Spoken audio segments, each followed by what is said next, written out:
I never believed in ghosts until I moved into the old mansion on the hill. It was a bargain, too good to pass up. The previous owners had left in a hurry, leaving behind most of their belongings. I thought I had hit the jackpot, but soon I realized that something was wrong with the house. Strange noises at night, cold spots in the rooms, objects moving by themselves. I tried to ignore them, but they only got worse. I started to see shadows in the corners, hear whispers in my ear, feel cold hands on my skin. One night, I decided to confront the spirits.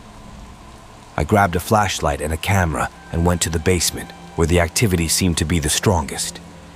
I hoped to capture some evidence of the paranormal, or maybe even communicate with them. I was wrong. As soon as I opened the basement door, I felt a gust of cold air. I shivered and descended the stairs, shining my flashlight around. The basement was full of junk, old furniture, boxes, books, clothes. It looked like a museum of the past. I walked around, snapping pictures and asking questions. "Who are you? Why are you here? What do you want from me?" I got no response, only silence. I was about to give up and go back upstairs when I heard a loud bang behind me. I turned around and saw a large wooden chest slam shut. I ran towards it, curious and scared. I opened the lid and looked inside. There was nothing but darkness. I leaned in, trying to see better. That's when it happened. Something grabbed me by the neck and pulled me into the chest. I screamed and dropped my flashlight and camera. I felt sharp teeth and claws digging into my flesh. I smelled rotten breath and blood. I heard laughter and screams. I was trapped. I don't know how long I've been here, in this dark and cold place. I don't know if anyone will ever find me, or if they will believe me. I don't know if I will ever escape or if I will die here. All I know is that I'm not alone. There are others here with me. Others who made the same mistake as me. Others who are now part of the house. The haunted house. I don't know how much time has passed since I was dragged into the chest. It feels like an eternity. I can barely see anything in the darkness, except for the faint outlines of the other victims. They're all in different stages of decay, some more than others. Some still have flesh and hair, others are just bones and rags. Some still have eyes and mouths, others are just empty sockets and holes. Some still make noises, others are just silent. They are all in pain. They are all in fear. They are all in despair. They are all like me. We are all connected by a thin thread of life that keeps us from dying, but also prevents us from living. We are all part of the house, the haunted house. We can feel its presence, its hunger, its malice. We can hear its heartbeat, its breath, its laughter. We can sense its thoughts, its plans, its desires. It wants more. It always wants more. It feeds on our souls, our emotions, our memories. It takes everything from us and gives nothing back. It tortures us and enjoys it. It plays with us and mocks us. It hates us and loves us. It is our master. It is our enemy. It is our home. Sometimes it lets us see the outside world through the cracks of the chest. We can see the basement, the stairs, the door. We can see the sunlight, the moonlight, the stars. We can see the people, the visitors, the intruders. We can see our hope. We can see our doom. We can see our prey. Sometimes it lets us out of the chest for a brief moment. We can move around, touch things, make noises. We can explore the house, the rooms, the secrets. We can interact with the people, the living, the dead. We can help them. We can hurt them. We can join them. But we always have to go back to the chest sooner or later. We always have to obey the house, the haunted house. We always have to suffer, to endure, to survive. We always have to wait for the next one, the next victim, the next narrator.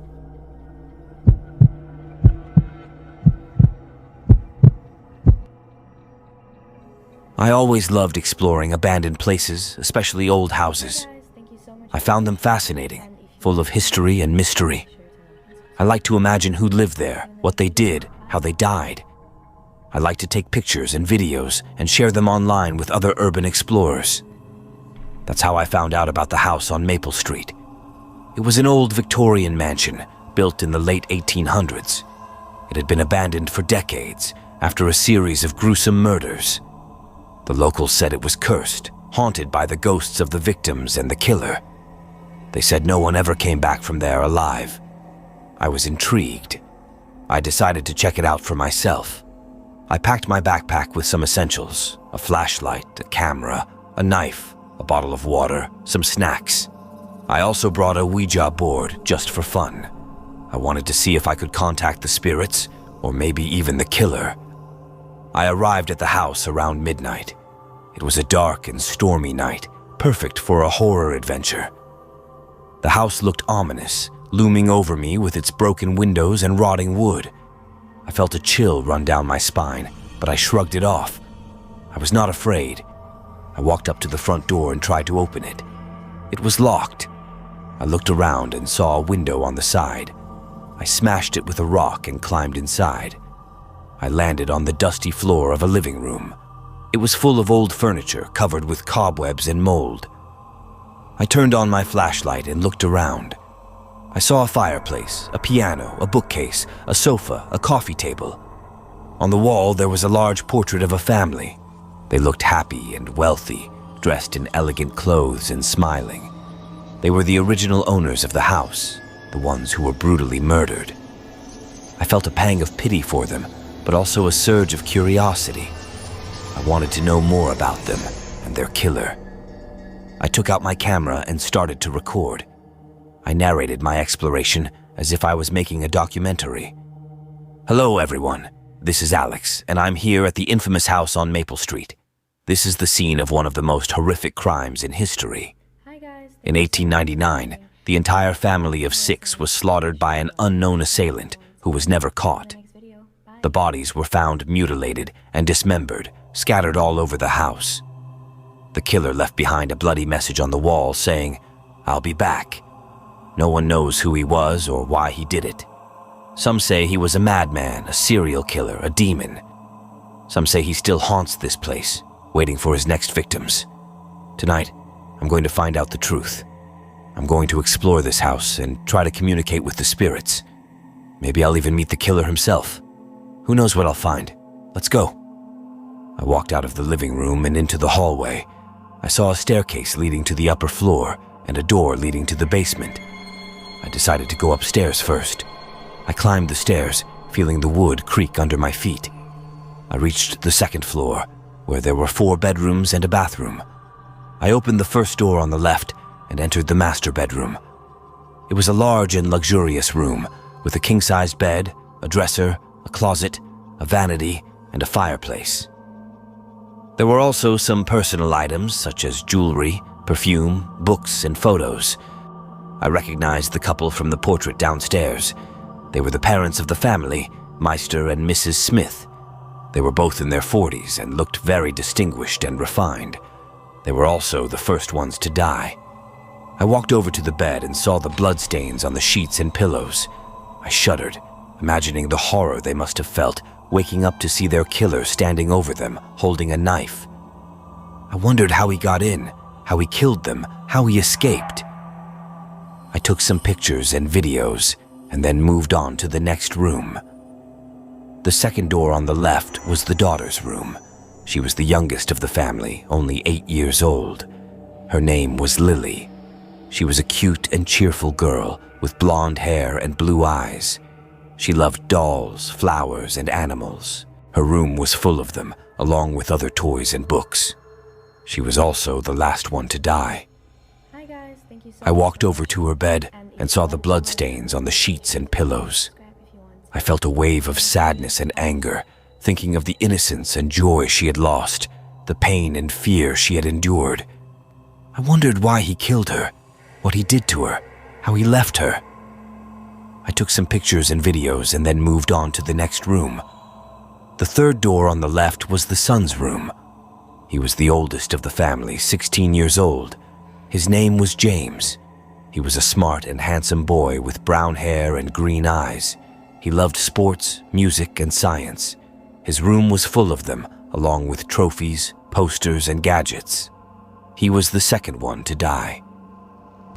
I walked over to his bed and saw the blood stains on the sheets and pillows. I felt a mix of admiration and pity, thinking of the potential and talent he had wasted, the dreams and goals he had shattered. I wondered how he fought back, what he said, how he died. I took some pictures and videos and then moved on to the next room. The fourth door on the left was the guest room. It was a small and simple room, with a single bed, a nightstand, a lamp, and a closet. There were no personal items, except for a suitcase and a coat. They belonged to the aunt of the family, Mrs. Jones. She was visiting from out of town and staying with them for a few days. She was the third one to die. I walked over to her bed and saw the blood stains on the sheets and pillows. I felt a twinge of sympathy and regret, thinking of the bad luck and timing she had, the hospitality and kindness she had received. I wondered how she reacted, what she heard, how she suffered. I took some pictures and videos and then moved on to the bathroom. The bathroom was at the end of the hallway opposite the staircase. It was a spacious and elegant room with a bathtub, a shower, a sink, a toilet, and a mirror. There were also some toiletries, such as soap, shampoo, toothpaste, and towels. They were all stained with blood. The bathroom was where the killer left his message. Thank you so much for I walked over to the wall and saw the words written in blood. They were large and sloppy, dripping down the white tiles. They said, "I'll be back." I felt a chill run down my spine, wondering what he meant by that, when he would come back, who he would target. I took some pictures and videos and then decided to go downstairs.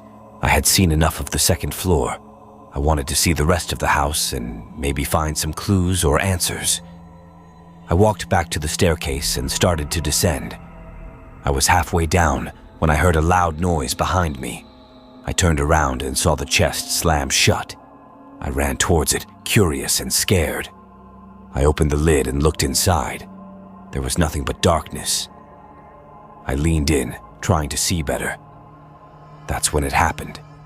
Something grabbed me by the neck and pulled me into the chest. I screamed and dropped my flashlight and camera.